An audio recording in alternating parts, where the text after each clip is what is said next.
Hello and welcome to another episode of India. Bonjour et bienvenue dans un nouvel épisode de India and Global Left.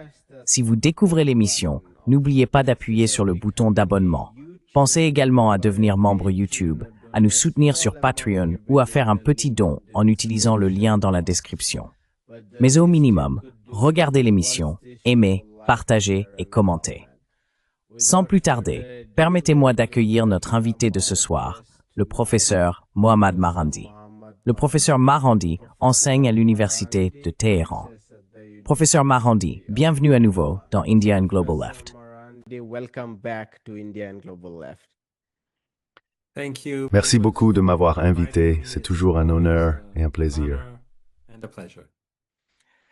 There have been speculations about the future of US. Il y a eu des spéculations sur l'avenir des relations entre les États-Unis et l'Iran, et je voulais commencer par le discours récent prononcé par le guide suprême iranien, l'ayatollah Khamenei, lors de la commémoration de la prise de l'ambassade américaine en 1969. J'aimerais avoir votre réaction à propos de ce qu'il a dit à cette occasion. Il a affirmé que le conflit entre Téhéran et Washington est intrinsèque, et il a exposé trois facteurs majeurs. Premièrement, le soutien américain à Israël. Deuxièmement, les bases américaines dans la région. Et troisièmement, la tradition américaine d'ingérence dans la politique intérieure iranienne. Ce qui m'a frappé, c'est qu'il n'a pas été fait mention des négociations nucléaires, qui constituent habituellement le cadre dominant dans les médias traditionnels. Mais, étant donné que ces trois aspects de la politique américaine sont si fondamentaux pour l'existence de l'Empire américain, serait-il juste de conclure que l'avenir des relations entre les États-Unis et l'Iran n'est pas très prometteur?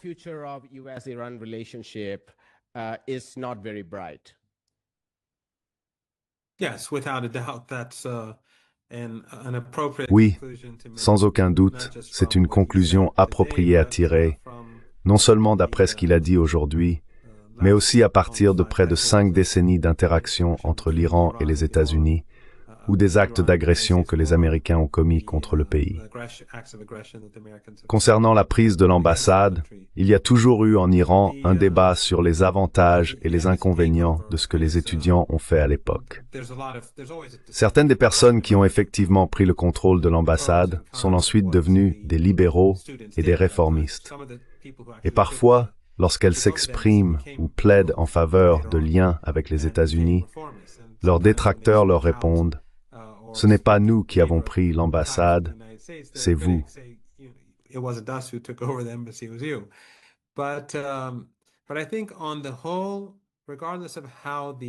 Mais je pense que, dans l'ensemble, quelle que soit la manière dont on considère les 444 jours pendant lesquels le personnel de l'ambassade a été retenu en Iran, ou les otages comme on les appelle en Occident, beaucoup de choses se sont produites durant cette période. Et je pense qu'il est discutable de savoir si la bonne décision a été prise ou non.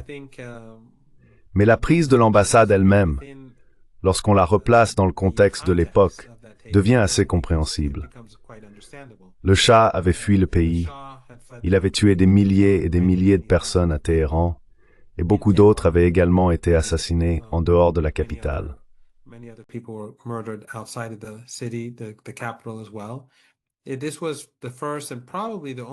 C'était la première, et probablement la seule, véritable révolution nationale de l'histoire humaine, où même dans les villages, les gens manifestaient. Même dans les petites villes à travers le pays, il y avait des protestations quotidiennes, mois après mois. C'était tout à fait unique, et je pense que ça l'est encore. Il avait donc assassiné des dizaines de milliers de personnes. Et puis il y avait la police secrète, la SAVAK, qui torturait également des gens et les tuait sous la torture pendant de nombreuses années. Beaucoup ont été exécutés. La colère envers le Shah était immense. Et lorsque les Américains l'ont accueilli, cela a provoqué de la colère.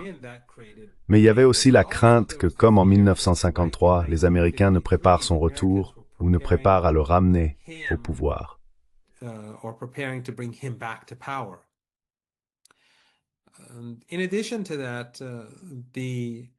En plus de cela, les Iraniens estimaient que, de manière générale, sans le Shah, les États-Unis cherchaient à saper le pays.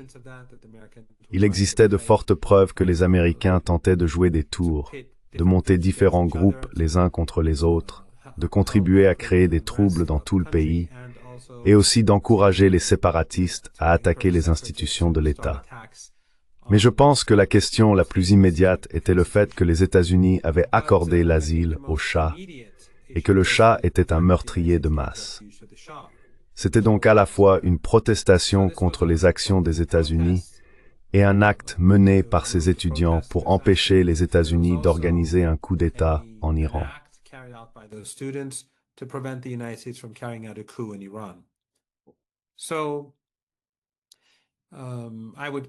Alors, je le comparerais à, si l'on veut utiliser un exemple que les jeunes peuvent se rappeler plus facilement, je le comparerais à l'Ukraine et à la manière dont les États-Unis ont mené un coup d'État sur le Maïdan, un coup d'État qui a finalement conduit à la destruction du pays et à la guerre avec la Russie.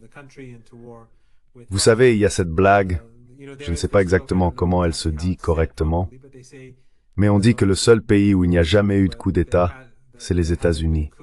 Et c'est parce qu'il n'y a pas d'ambassade américaine là-bas.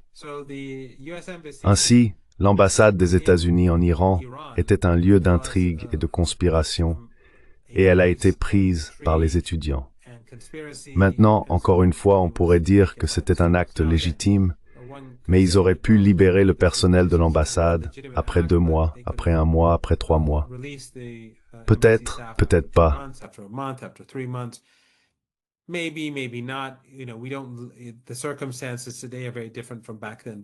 Les circonstances actuelles sont très différentes de celles d'autrefois.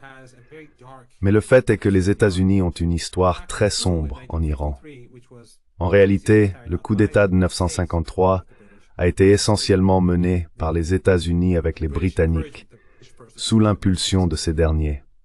Ce sont les Britanniques qui ont d'abord approché les Américains.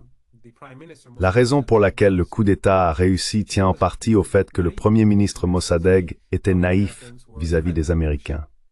Il pensait que les Américains étaient différents des Britanniques et leur accordait une confiance injustifiée.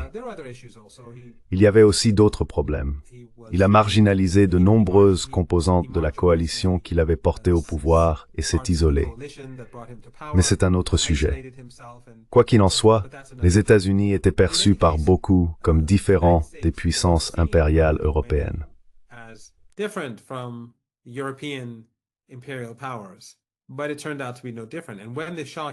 Mais il s'est avéré que ce n'était pas différent. Et lorsque le Shah est revenu au pouvoir, les États-Unis ont contribué à créer le tristement célèbre SAVAK. Les États-Unis ont effectivement pris le contrôle de presque tout dans le pays. Il y avait des dizaines de milliers de conseillers américains très bien payés. Les Iraniens achetaient d'énormes quantités d'armes aux États-Unis, mais les plus sophistiqués étaient contrôlés par les Américains.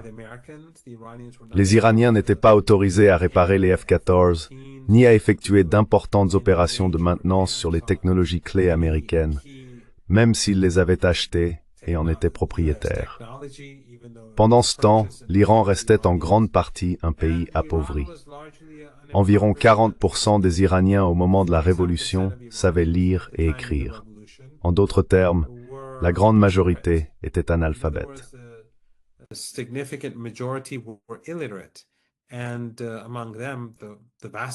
Et parmi eux, la grande majorité étaient des femmes. Ainsi, contrairement à ce que l'Occident aime dire à propos du Shah, le pays était sous-développé. La plupart des gens n'étaient pas instruits, et la richesse était dépensée non pas pour développer le pays, mais pour développer les économies occidentales. Par exemple, beaucoup d'argent était consacré au matériel militaire, mais très peu à la création d'une industrie militaire nationale. Et lorsque la guerre a commencé, quand Saddam Hussein a envahi l'Iran, c'est quelque chose que j'ai découvert parce que j'ai combattu dans cette guerre. Il n'y avait presque rien au départ qui était fabriqué en Iran et que nous utilisions sur les fronts. Ainsi, les États-Unis ont aidé le Shah à maintenir son pouvoir et ont pris une grande part de la richesse pétrolière pour eux-mêmes.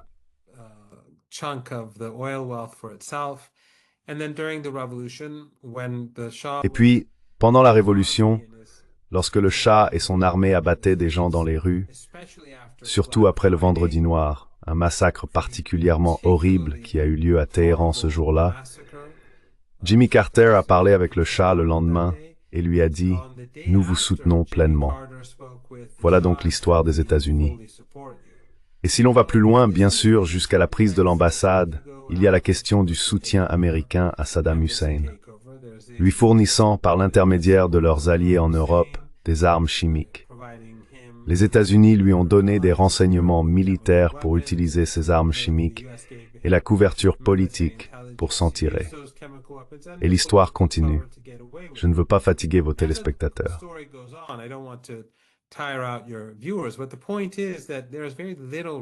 Mais le fait est qu'il y a très peu de raisons de croire qu'il y aura un quelconque changement dans la relation entre l'Iran et les États-Unis, à moins qu'il n'y ait un changement spectaculaire aux États-Unis.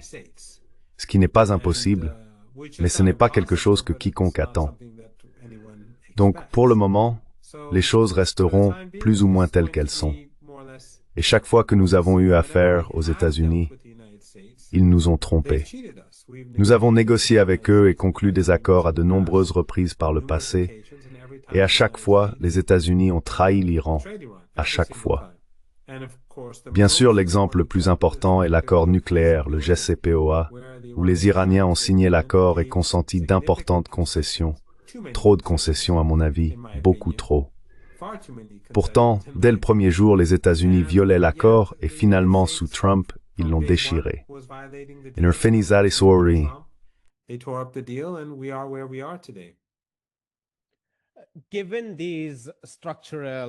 Compte tenu de ces contradictions structurelles, le soutien à Israël, la présence de l'Empire américain symbolisé par ses bases militaires et la longue tradition des États-Unis d'ingérence dans les affaires intérieures, compte tenu de ces divergences irréconciliables, quelles sont du point de vue iranien les conditions et modalités concernant les discussions nucléaires, qui constituent un élément central des négociations dont nous entendons parler dans les médias. Nous recevons des informations contradictoires. Il a été question d'une lettre officielle envoyée à l'Iran. Au départ, Press TV a rapporté qu'il n'avait pas confirmé la réception d'une telle lettre, mais Al Jazeera a récemment cité la porte-parole iranienne Fatemeh Mohajerani, affirmant que l'Iran avait bien reçu une lettre officielle des États-Unis, bien que nous ignorions encore son contenu.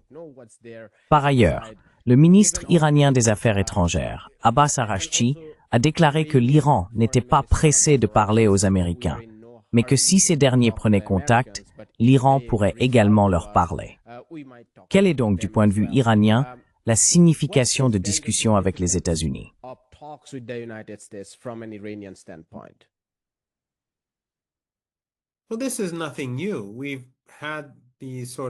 Eh bien, ce n'est rien de nouveau.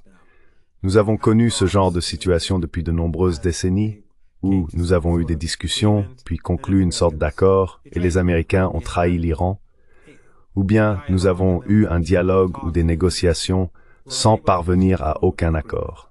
Donc, pour le moment, je ne vois pas de discussion se tenir de sitôt. L'écart entre l'Iran et les États-Unis est immense. Une occasion pourrait se présenter à l'avenir pour des négociations indirectes, mais cela ne résoudra pas le problème. Le problème remonte à ce que je disais plus tôt.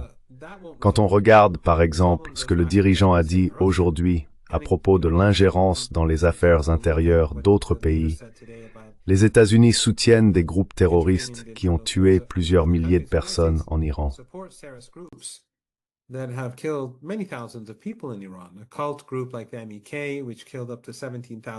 Un groupe sectaire, comme les Moudjahidines du peuple MEK, qui ont tué jusqu'à 17 000 personnes et combattu pour Saddam Hussein comme soldats de terrain.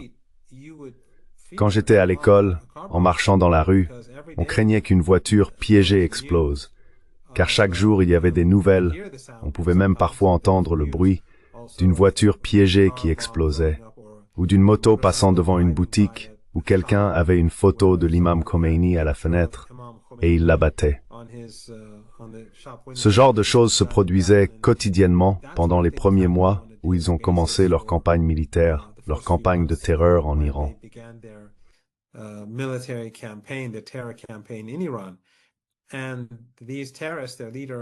Et ces terroristes, leur chef s'est enfui en France, puis ils ont établi une base en Irak et ouvert des bureaux à travers l'Europe et l'Amérique du Nord sous différents noms. Même s'ils avaient été déclarés organisations terroristes au départ, un peu comme l'État islamique et Al-Qaïda, comme Jolani, qui était le chef d'Al-Qaïda et le cofondateur de l'État islamique et qui a massacré tant de personnes, il est maintenant un proche allié des États-Unis.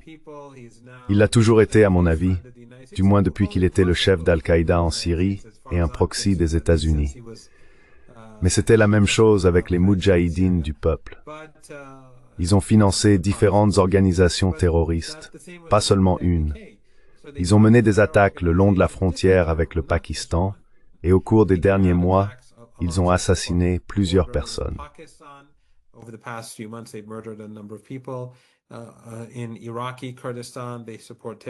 Au Kurdistan irakien, ils soutiennent également des groupes terroristes là-bas. Donc lorsque les États-Unis se comportent de cette manière, un changement fondamental dans la relation n'est tout simplement pas possible. Il pourrait y avoir des discussions limitées à un moment donné, dans 6 mois, 1 an, 2 ans, ou peut-être dans quelques mois seulement. Je ne sais pas, il faudra voir.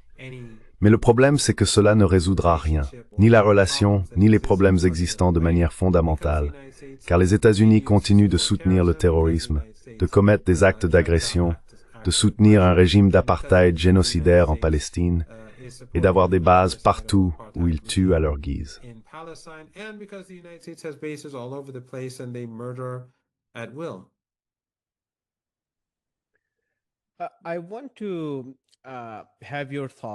Je voudrais connaître votre avis sur une déclaration d'Ismail Baghil, le porte-parole du ministère iranien des Affaires étrangères. Je pense que cela rejoint une partie de votre analyse lors de notre précédente émission. Il a récemment affirmé qu'il existe désormais un consensus régional autour de 2 points principaux. Premièrement, qu'Israël constitue la principale menace dans cette région. Et deuxièmement, qu'il devrait y avoir un cadre régional de coopération, un cadre qui dépasse les anciens modèles, entachés par les divisions et la centralité de l'Empire, afin d'assurer la sécurité de la région face à la menace israélienne. Pourriez-vous développer votre réflexion à ce sujet? Quel type de changement avons-nous observé depuis le début du génocide à grande échelle, après le 7 octobre, en matière de sécurité régionale en Asie occidentale? Je pense que cela apporterait beaucoup de clarté à nos téléspectateurs à travers le monde.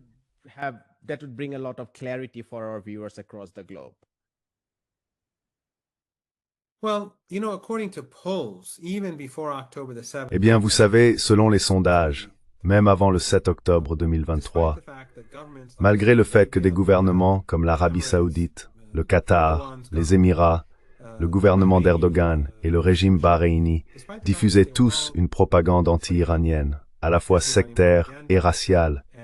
La plupart des gens dans la région ne croyaient pas que l'Iran représentait une menace pour leur sécurité. D'après des sondages occidentaux réalisés par des instituts occidentaux, ils pensaient que c'était Israël. Les gouvernements voulaient que le public ressente cela, et c'était le récit officiel de tous les pays que j'ai mentionnés. La Turquie aussi, bien que d'une manière différente, disons, de celle de Bahreïn.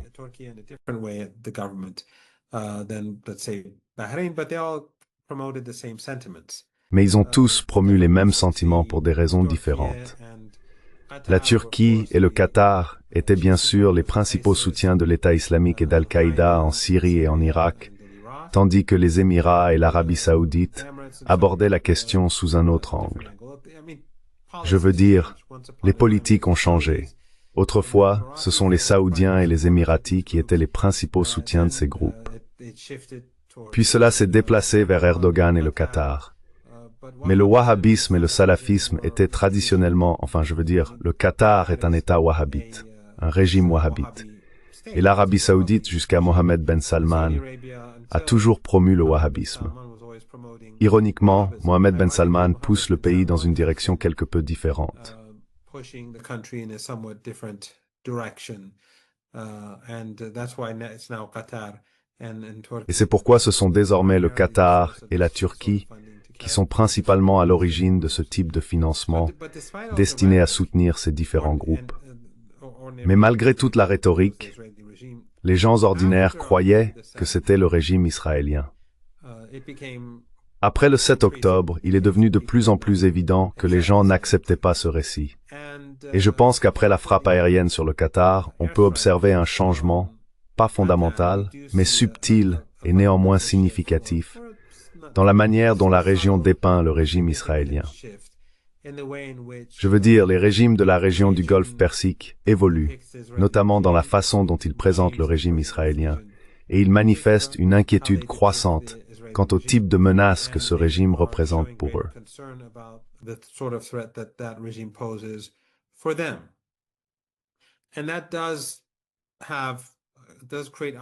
Et cela crée effectivement des opportunités pour améliorer les relations avec l'Iran. Mais un autre changement que nous observons, et je ne sais pas exactement jusqu'où il remonte dans l'histoire, dans la région du Golfe Persique, c'est qu'il y a eu une évolution significative des attitudes envers l'Iran, envers le Hezbollah, envers Ansar Allah, et l'antagonisme qui était alimenté par Al Jazeera, Al Arabiya et d'autres médias. Cet antagonisme, qui a connu un certain succès pendant de nombreuses années, s'est atténué dans certains cas et pas dans d'autres. Mais les gens sur le terrain, les gens dans la rue, comme on dit, leur état d'esprit, leurs opinions à l'égard de l'Iran, du Hezbollah et de l'axe de la résistance ont profondément changé.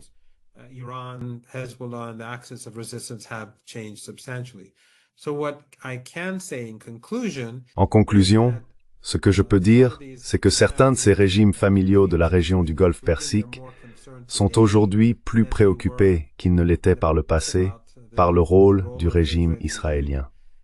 Leurs populations n'ont jamais vraiment considéré l'Iran, pour la plupart, comme une menace, mais leur attention se tourne désormais de plus en plus contre le régime israélien. Les attitudes envers l'Iran et la résistance ont considérablement évolué. Ce n'est en aucun cas universel, mais un changement s'est opéré dans toute la région. Le Golfe Persique est un peu particulier à cet égard, car il s'agit d'États très étroitement contrôlés, des dictatures où les gouvernements exercent un contrôle fort sur tout ce qui est dit et écrit à l'intérieur de leur pays, en particulier au Qatar et aux Émirats.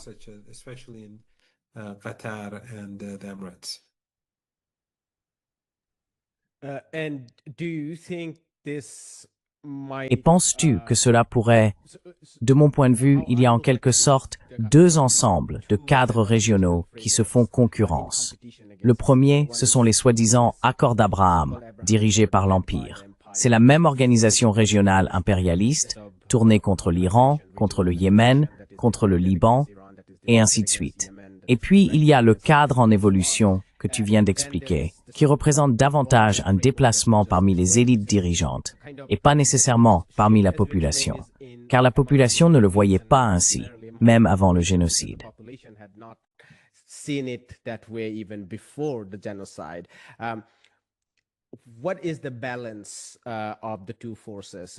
Quel est l'équilibre entre les deux forces?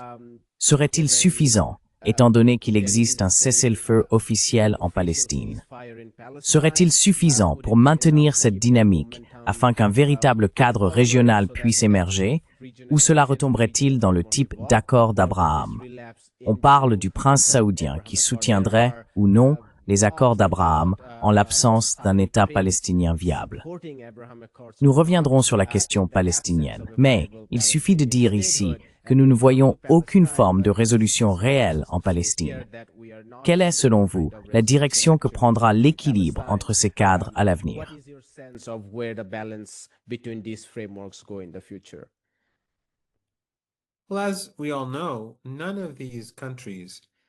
Comme nous le savons tous, aucun de ces pays n'a agi contre le régime israélien au cours des 2 dernières années, plus de 2 ans de génocide. Et même maintenant, comme vous le savez, et je suis sûr que la plupart de vos téléspectateurs le savent aussi, car ils sont très politisés, le génocide ne s'est pas arrêté. Chaque jour, il tue davantage de Palestiniens. Chaque jour, il tue des citoyens libanais. Cette folie meurtrière ne s'est pas arrêtée, et elle reprendra probablement dans un avenir pas si lointain. Ils profèrent déjà des menaces contre le Liban et bien sûr contre Gaza. Les événements en Cisjordanie sont profondément inquiétants. Le nettoyage ethnique s'accélère. Hier encore, 2 Palestiniens ont été tués en Cisjordanie. L'un d'eux était un enfant, un adolescent. Et des menaces sont proférées contre l'Irak et l'Iran. Ce régime meurtrier continue donc de tuer. This murderous regime continues to murder. However, Cependant, bien qu'aucun de ces pays n'ait pris de mesures contre Israël, tous continuent leurs affaires comme si de rien n'était. L'Égypte veut du gaz, Erdogan veut du pétrole, Aliyev exporte du pétrole bon marché par l'intermédiaire d'Erdogan. La Jordanie fait du commerce et des affaires, elle transporte des marchandises depuis le Golfe Persique. Personne n'a rompu les liens, personne n'a rompu les liens économiques. Ils ont tous contribué, d'une manière ou d'une autre, au génocide. Et bien sûr, le pire du pire a été, à mon avis, le fait qu'ils aient tous participé au cirque en Égypte, à Sharm el-Sheikh. En somme, ils ont blanchi le génocide de Trump. Ils lui ont tout pardonné après tout ce qu'il avait fait, et ils ont accepté quelque chose qui trahissait le peuple palestinien. Juste pour obtenir quelques concessions de Trump, ils s'y sont rendus et lui ont permis d'imposer un soi-disant plan de paix qui n'en était manifestement pas un. Les Palestiniens, bien sûr, ont joué cela de manière très intelligente. The Palestinians, of course, have played it very smart. Hamas and its allies have responded to this fake peace plan. Le Hamas et ses alliés ont réagi à ce faux plan de paix d'une manière qui a empêché Trump de saisir l'occasion de les isoler. Mais dans tous les cas, lorsque ces gouvernements agissent ainsi, on pourrait penser que la mise en œuvre ou l'élargissement des accords d'Abraham devrait être facile. Pourtant, je ne crois pas que ce soit vraiment le cas. On parle du fait que la Syrie serait poussée à accepter les accords d'Abraham. Et comme vous l'avez dit, l'Arabie saoudite, Trump a déclaré qu'il pensait qu'elle le ferait. Je crois que vous faisiez allusion à ce que Trump a dit il y a quelques heures, à savoir que l'Arabie saoudite accepterait sans État. Je pense qu'il est très difficile que cela se produise, car la colère et l'indignation dans toute la région, Asie occidentale, Afrique du Nord, sont immenses. West Asia, North Africa is enormous.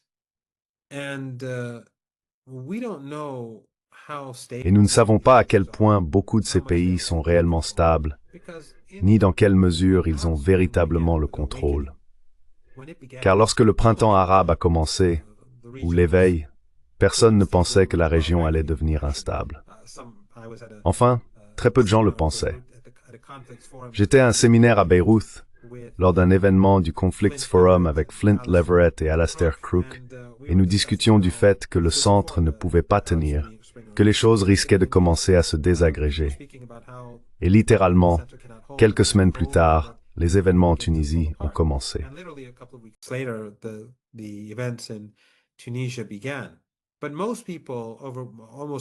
Mais la plupart des gens, presque tout le monde, pensaient que les choses étaient calmes. Aujourd'hui, c'est toujours le cas.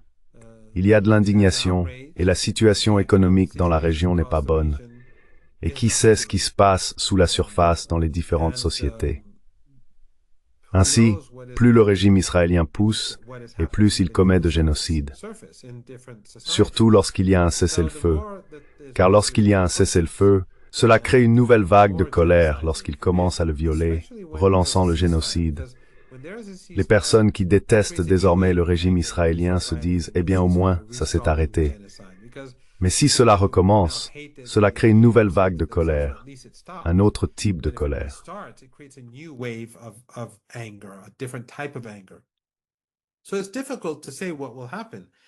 Il est donc difficile de dire ce qui va se passer.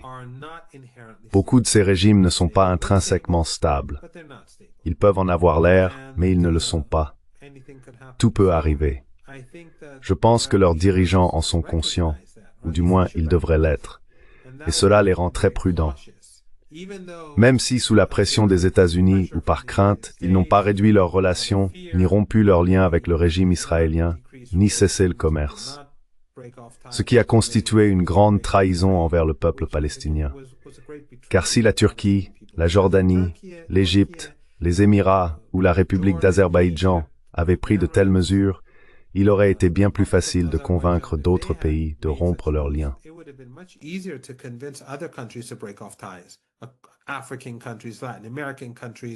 Les pays africains, les pays d'Amérique latine, les pays du mouvement des non-alignés. Mais lorsqu'ils ne font rien, alors la motivation pour les autres, eh bien, elle disparaît. Le seul pays qui en fait vraiment un grand sujet, c'est la Colombie, de l'autre côté du monde.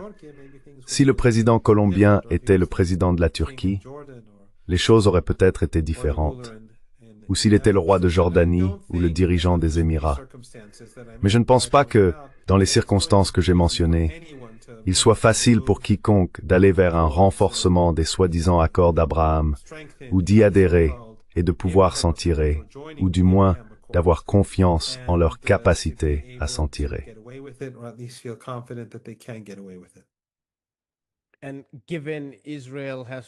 Et étant donné qu'Israël n'a montré aucun signe de recul par rapport à ce qu'il a fait au cours des 2 dernières années en particulier, je veux dire, tout le monde le sait, mais je tiens à le répéter.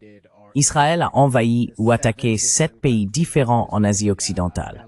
La Palestine, le Liban, la Syrie, l'Iran, le Qatar, le Yémen et bien sûr l'Irak. Eh bien, si l'on doit croire ce que certains aux États-Unis pensent, que Charlie Kirk a été assassiné par le régime israélien, alors ce serait un autre pays à ajouter à la liste.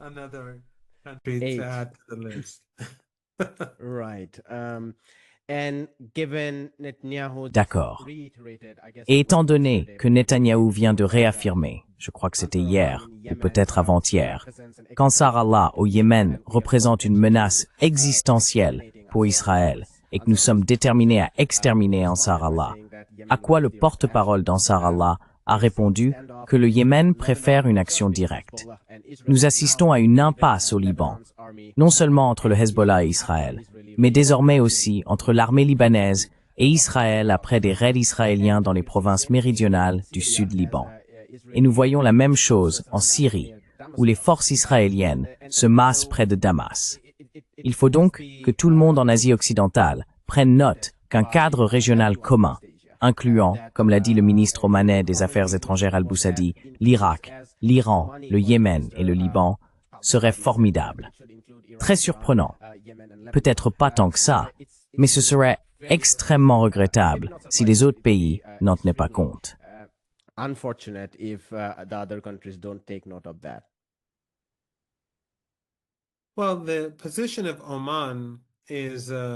Eh bien, la position d'Oman a toujours été différente, du moins ces dernières années, de celle des autres États autoritaires dirigés par des familles dans la région du Golfe Persique.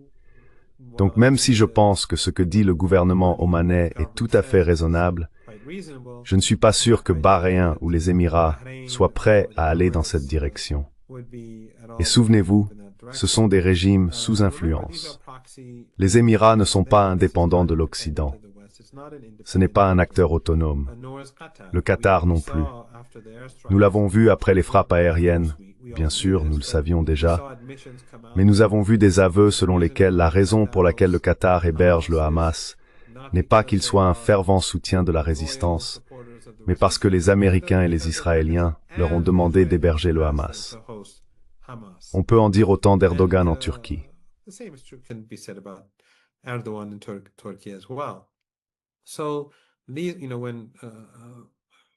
Ainsi, lorsque le Qatar dépense de l'argent en Syrie, c'est à la demande des États-Unis, en coordination avec les États-Unis. Quand les Émirats détruisent le Soudan, c'est également en coordination avec les États-Unis. Comme je l'ai dit, personne ne devrait prendre au sérieux l'idée qu'ils agissent de manière indépendante. Absolument pas. Je doute donc que cela change dans un avenir proche. Et il est fort probable que le régime israélien mène d'autres attaques. Je veux dire, ils attaquent le Liban tous les jours. Et les médias occidentaux n'en parlent pas, parce qu'ils sont indifférents. L'Occident est censé être le garant du cessez-le-feu, mais il permet aux Israéliens de bombarder le Liban chaque jour, de tuer des gens. Ils ont tué une personne il y a seulement quelques heures, et 4 ou 5 personnes hier, comme je l'ai dit, à Damas.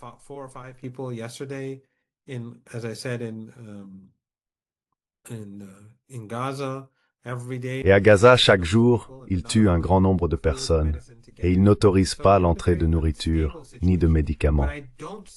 Nous sommes donc dans une situation très instable.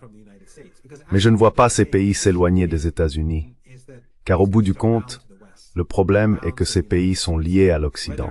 Ils sont liés aux États-Unis. Que ce soit pour renverser le gouvernement syrien, pour opposer le gouvernement libanais au Hezbollah, ou pour imposer un nouveau gouvernement au Liban par l'intimidation, derrière tout cela se trouvent les États-Unis. Et tout cela est fait pour renforcer et promouvoir les intérêts du régime israélien. Ces gouvernements n'ont tout simplement pas la souveraineté, la volonté, ni la capacité de s'opposer aux États-Unis.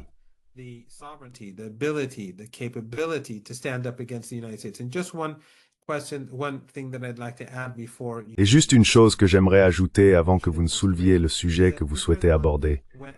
Monsieur Erdogan, après le coup d'État, lorsqu'il a arrêté un pasteur américain en affirmant qu'il était impliqué dans le coup, Trump a menacé la Turquie, a menacé Monsieur Erdogan et a imposé certaines sanctions. Dès que cela s'est produit, même si le pasteur américain avait été condamné à la prison, ils l'ont libéré. Ainsi, les États-Unis ne vont pas permettre à ces pays de modifier leur politique, de se détourner et de rejoindre l'Iran et d'autres pour créer une coalition visant à bloquer l'agression israélienne. Cela n'arrivera pas. Cependant, la peur accrue qui s'est installée, en partie à la suite de l'agression israélienne contre le Qatar, a entraîné quelques changements subtils.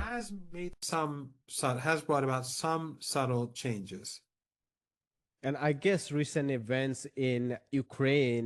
suppose que les événements récents en Ukraine et en Asie de l'Est devraient servir de leçon aux pays d'Asie de l'Ouest, étant donné la manière erratique et rapide dont les États-Unis peuvent se retirer, pour ainsi dire, ou cesser de dépenser leurs propres dollars pour la soi-disant sécurité de cette région. Je parle de l'Europe vis-à-vis de la Russie. Et nous voyons une crise similaire en Asie de l'Est, où des pays comme le Japon et la Corée du Sud ont été entraînés dans l'orbite de l'Empire, à qui l'on répète sans cesse qu'ils bénéficient d'une sécurité garantie en faisant partie de celui-ci. Et maintenant, soudainement, les États-Unis menacent de se retirer en tirant le maximum de ces États.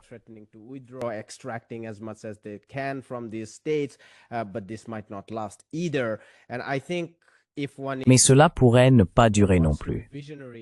Et je pense que si l'on veut être visionnaire à long terme, il y a certaines leçons à tirer pour les pays d'Asie occidentale concernant la domination de l'Empire, si l'on peut dire. Je voulais conclure en parlant de la Palestine, étant donné que nous avons constaté plus de 192 violations du cessez-le-feu partiel convenu en octobre. Je crois que c'était le 10 octobre, mais corrigez-moi, chers spectateurs, si je me trompe. Nous voyons également des frappes aériennes dans de vastes zones de Gaza, à Deir al-Balah, à Khan Younes et ailleurs. Et la Cisjordanie a connu d'importantes opérations, des emprisonnements et des meurtres. Depuis le 7 octobre, il y a eu environ 1 millier de morts en Cisjordanie occupée.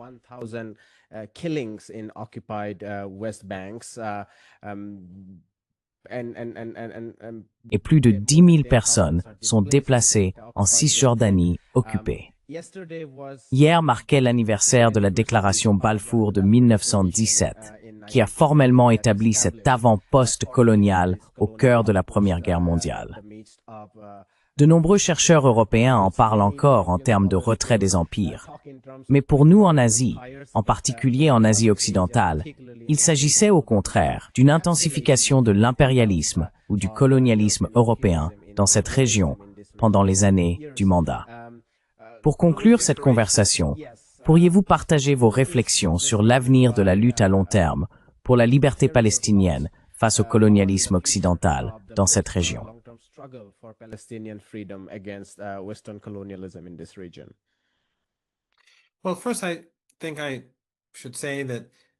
Eh bien, tout d'abord, je pense que je devrais dire que vous avez raison. Les pays d'Asie de l'Ouest devraient tirer des leçons des événements survenus en Europe et en Asie de l'Est.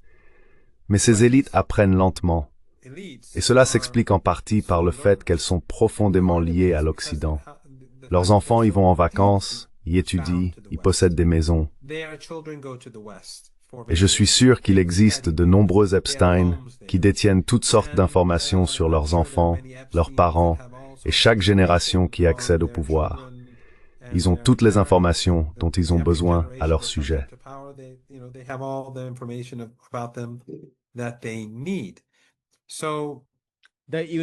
Alors, les universités en particulier m'ont frappé lors de ma dernière visite. Elles semblent pour la plupart britanniques et beaucoup deviennent de plus en plus américaines. Même certains noms, ce Sussex-là, sonnent très anglais ou écossais.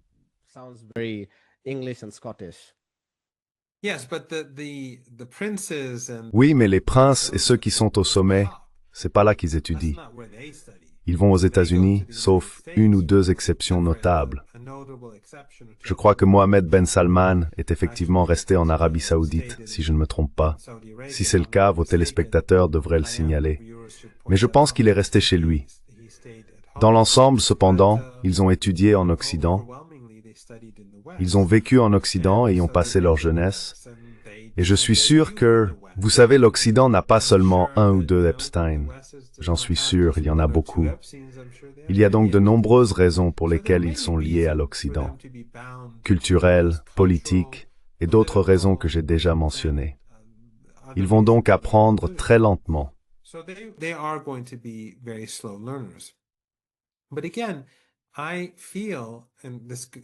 Mais encore une fois, je ressens, et c'est ma réponse à votre question, je ressens qu'un tremblement de terre approche et que ce statu quo ne peut pas durer. Les États-Unis sont en déclin. L'Empire est en déclin. Il se débat, devient plus dangereux. Il pourrait bombarder l'Irak, attaquer l'Iran, attaquer le Venezuela.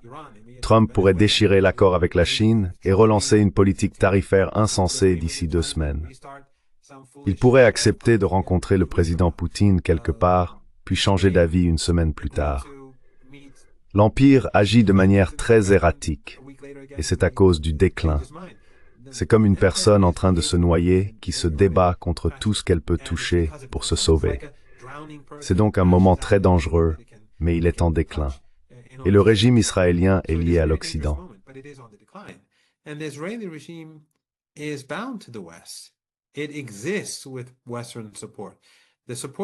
Il existe grâce au soutien occidental. Le soutien qu'il reçoit chaque année s'élève à des dizaines de milliards de dollars, directement et indirectement. Les investissements privés sont dirigés vers le régime israélien parce que les oligarques sionistes aux États-Unis veulent que l'investissement se fasse là-bas. Ensuite, il y a le soutien militaire venant des États-Unis, le soutien européen, le soutien allemand, les subventions, l'aide, les investissements. Ce sont des investissements qui pourraient être réalisés aux États-Unis, mais ils choisissent de les faire en Israël pour les industries de haute technologie. C'est à cause de cela que le régime israélien existe. Sans le soutien occidental, sans qu'il subventionne la vie en Palestine occupée, le régime s'effondrerait. Et l'Occident est en déclin. Les Européens sont en déclin.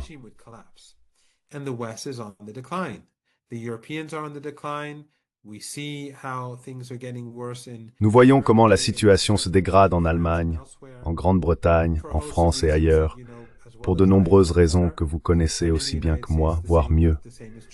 Et aux États-Unis, c'est la même chose. Par ailleurs, le Sud global continue de s'affirmer, et l'Iran, bien sûr, en est l'un des acteurs clés. Je pense que l'Iran a montré lors de la guerre de 12 jours sa force sous-jacente en parvenant à contraindre le régime israélien à s'arrêter, à demander un cessez-le-feu et à supplier les Américains de le négocier avec l'Iran. Ainsi, ce déclin de l'Empire est une période dangereuse, mais c'est aussi quelque chose qui, à long terme, ne présage rien de bon pour le régime israélien en raison de sa dépendance envers l'Empire. De plus, le régime est devenu totalement illégitime aux yeux de nombreuses personnes à travers le monde, y compris des Juifs américains. Including American Jews. y compris les juifs américains, et bien sûr de nombreux jeunes juifs américains, ainsi que des juifs plus âgés. Mais beaucoup de jeunes juifs américains sont à l'avant-garde de la résistance contre le régime israélien. Ils comptent parmi les personnes courageuses qui ont brisé l'emprise que le régime israélien exerçait sur la société américaine. Les Américains se sont retournés contre ce régime.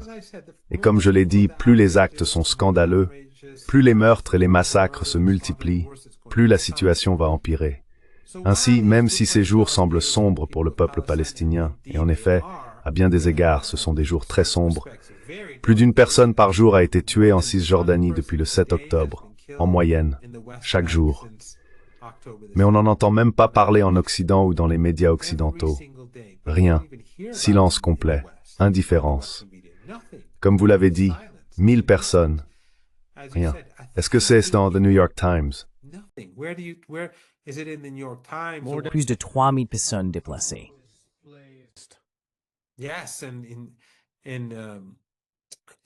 Oui, des quartiers entiers dans différentes villes et localités ont été complètement anéantis par le régime israélien à Jénine.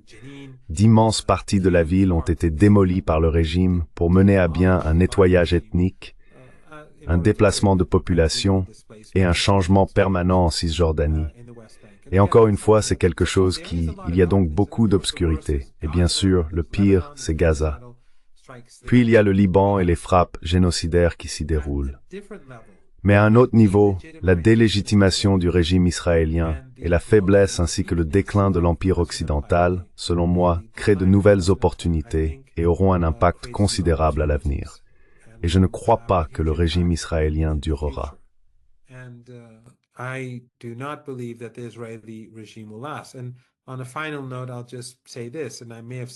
Et pour conclure, je dirais simplement ceci, et je l'ai peut-être déjà dit, donc je m'en excuse si c'est le cas. Mais quand j'étais jeune, j'étais un militant pour la Palestine, et j'étais aussi un militant pour la résistance en Afrique australe et en Afrique du Sud. J'ai fait du travail de traduction et j'ai un peu écrit dans ma jeunesse sur l'Afrique du Sud. Je ne connaissais personne en Iran, et je n'ai rien lu venant d'activistes du monde entier, dans les documents que je lisais ou traduisais, qui m'ait donné le sentiment ou l'impression que l'apartheid en Afrique du Sud prendrait fin de sitôt. Mais ensuite, il y a eu un tournant rapide des événements, et après l'arrivée au pouvoir du dernier président sous l'apartheid, beaucoup de changements ont eu lieu. Le fardeau de l'apartheid était simplement trop lourd.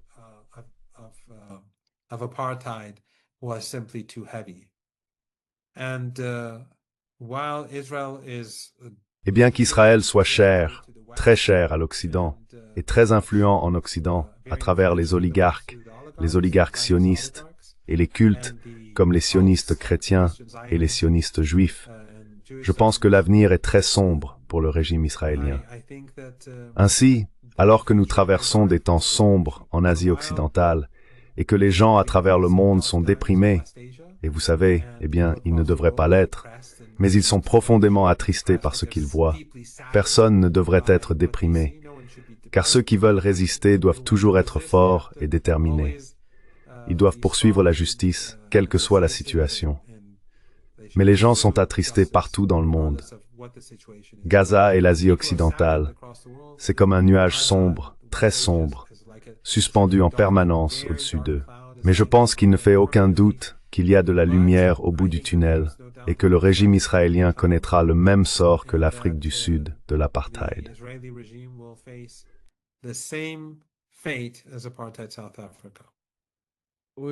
Nous allons nous arrêter là, professeur Marandi. Ce fut un plaisir de vous avoir parmi nous. Merci beaucoup pour votre temps. Merci beaucoup de m'avoir invité. Bonjour, je m'appelle Ayushman. Avec Mudyar Jyotishman, nous avons lancé cette plateforme. Au cours des 2 dernières années, nous avons essayé de créer du contenu pour les forces de gauche et progressistes. Jusqu'à présent, nous avons interviewé des économistes, des historiens, des commentateurs politiques et des militants. Si vous avez apprécié notre contenu et souhaitez que nous construisions une archive pour la gauche, j'ai 2 demandes à vous faire. Veuillez envisager de faire un don à cette cause. Le lien se trouve dans la description ci-dessous. Et si vous ne le pouvez pas, ne vous sentez pas mal. Vous pouvez toujours aimer et partager nos vidéos avec vos camarades. Enfin, n'oubliez pas d'appuyer sur le bouton d'abonnement. Finally, don't forget to hit the subscribe button.